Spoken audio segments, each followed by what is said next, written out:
This is Peter with arcadepartsandrepair.com. We're going to go over kind of a little pet peeve of mine, is that so many people basically don't understand truly what reflowing solder on a circuit board is. And basically they want to try to add solder to the stuff instead of removing it.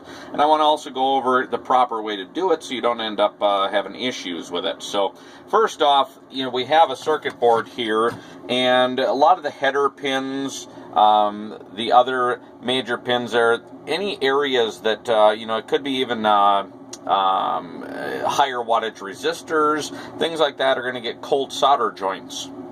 So to eliminate those, you want to reflow the solder. We're going to go over this actual header right here, which is the sync header on this Wells Gardner chassis. And the problem that you have is that even this junk chassis of mine here has been cleaned, so you can't see it as well on this chassis as you can on a board that we'll bring up and show you here in a second. But what happens is basically people try to just take and add solder to these pins or to the resistors or wherever else they're reflowing solder. And reflowing solder technically would be to remove all the old solder off this board and put all brand new solder back on it. And that's the problem, is too many people, I don't know if it's just out of not knowing education-wise or if it's just basically being lazy, but they'll just add solder to it. And what happens is when you add solder to these points on the board, you can actually create a cold solder joint, because what happens is that the surface contaminants on the solder itself, because most people aren't cleaning their board as well as this one is, because this thing is very clean. So any contaminants that's on the surface, that because most of these things are 30 or 40 years old, they're basically reinstituting, they're liquefying that old solder. The flux then that they're adding to it with the new solder isn't enough to actually get all the contaminants out of there, and it basically creates a cold solder joint because it's basically, you're adding new solder to the old and you're melting that. So we'll take like this one here. This here is basically a Miss Pac-Man board, and you can see it's very, very dirty.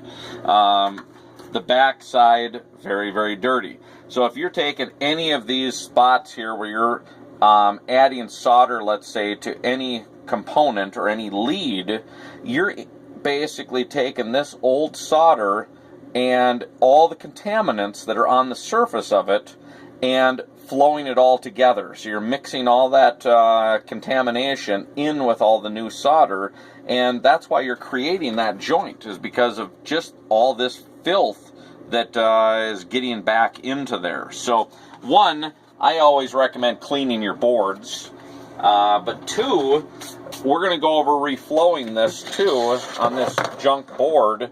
And basically anything that you're going to reflow solder on, what I have is, I have basically yoke connectors, I chop off, anything possible here that you're using, different yoke connectors and things like that. You need to have a connector on the actual pins, otherwise you're going to have them drop right out of the board.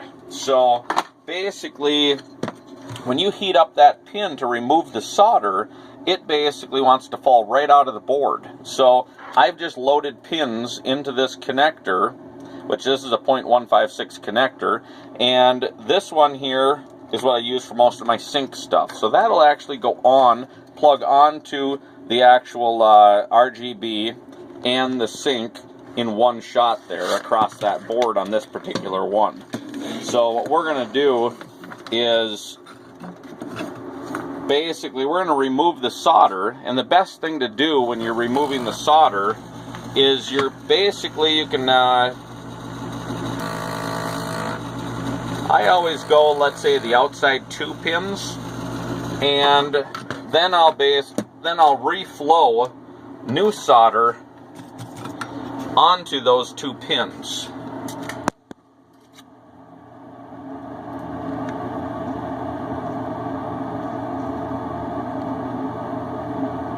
And so we're basically going to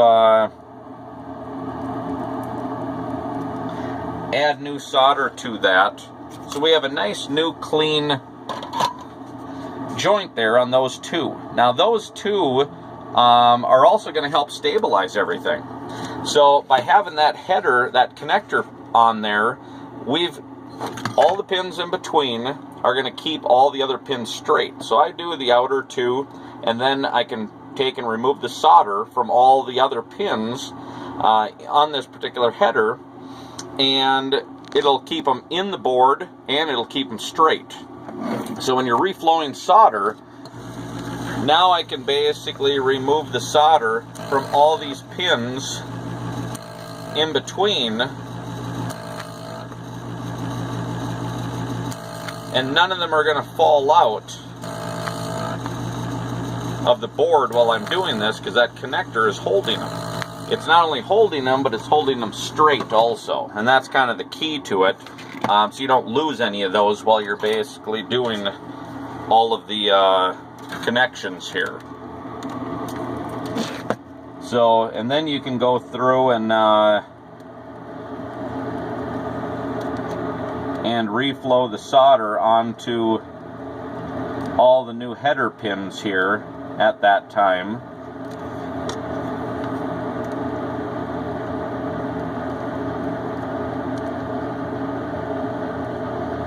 And as you see,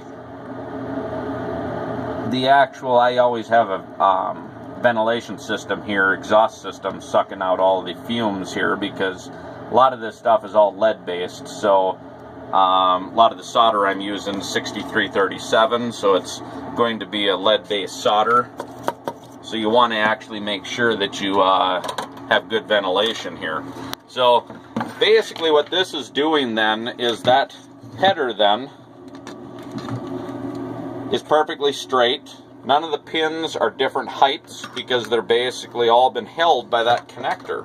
So when you're doing that on header pins or on anything else that, you know, might be yoke connectors or different things like that, have a connector on it. Otherwise your pins will drop out of the board, partially drop out, they'll get crooked, then your connectors don't go on and off very smoothly and very easily at that point. So in these old boards, you can easily crack them and flex them and stuff by having to be so tough trying to pull those things on and off. So basically reflowing solder again is removing all the old solder and adding new solder to it. So that way you don't get any old contaminants mixed in with your new solder. That's going to give you a much better electrical connection there, and also it's basically going to keep your pins straight by having those headers on there, you know, the connectors onto the pins while you're doing it. So always make sure that you do both when you're reflowing solder.